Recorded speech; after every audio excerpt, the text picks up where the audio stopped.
हस्तिनापुर के निकट जब एकलव्य पहुंचा तो उसके वस्त्र धूल धूसरित थे, परंतु उसकी मुद्रा में कोई हीनता नहीं थी।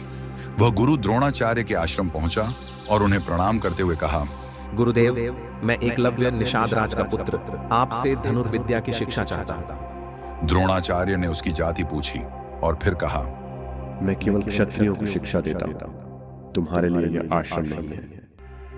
वह वाक्य उसके जीवन का सबसे बड़ा तिरस्कार था, पर उसने कोई प्रतिक्रिया नहीं दी।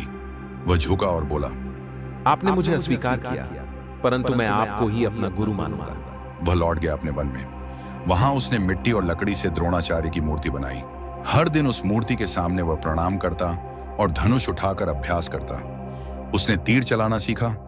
हवा की गति सुनकर, पत्तों की कंपन देखकर और श्वास की लय समझकर उसके तीर वृक्षों की छाल को बिना काटे पार कर जाते। वन के पशु भी उसकी साधना की साक्षी बनने लगे थे। वह कोई गुरुकुल नहीं गया, पर उसका अभ्यास गुरुओं को भी लज्जित कर सकता था। वह वर्षों तक साधना करता रहा, तपस्वी की तरह मौन होकर। एक दिन द्रोणाचार्य और कुरु राजकुमार वन में शिकार के लिए आए। अर्जुन, भीम, युधिष्ठिर और अन्य राजकुमार उनके साथ थे।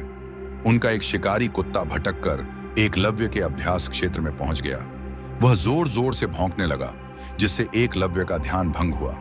क्षण भर में एकलव्य ने 6 तीर चलाए और कुत्ते का मुख बिना लहू गिराए बंद कर दिया।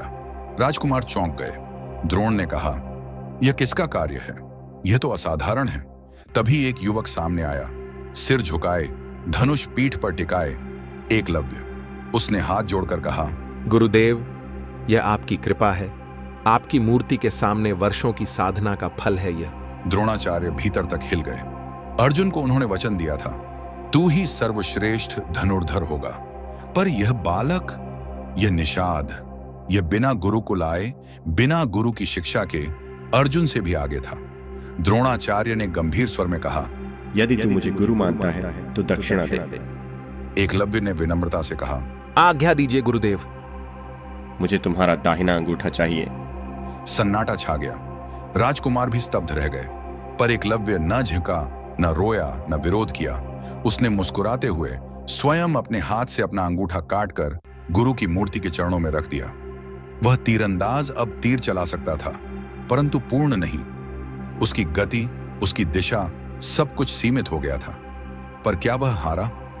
नहीं। समाज की दृष्टि में, व्यवस्था की अपेक्षा में वह शायद पीछे हट गया हो, पर उसकी आत्मा उस दिन विजेता थी। उसने सिद्ध कर दिया, गुरु का सम्मान आत्मा से होता है। शिक्षा केवल आश्रम से नहीं मिलती। आज भी हम अर्जुन के नाम की जयकार करते हैं, परंतु क्या हम उस एकलव्य को याद करते हैं जिसने अपनी प्रतिभा की कीमत अपने शरीर से चुकाई? क्या सच्चा शिष्य वही है जो आदेश माने, या वह जो त्याग की पराकाष्ठा पर भी श्रद्धा न छोड़े? यह प्रश्न आज भी हर युग, हर समाज, हर शिक्षक और हर शिष्य के लिए गूंजता है। क्या बलिदान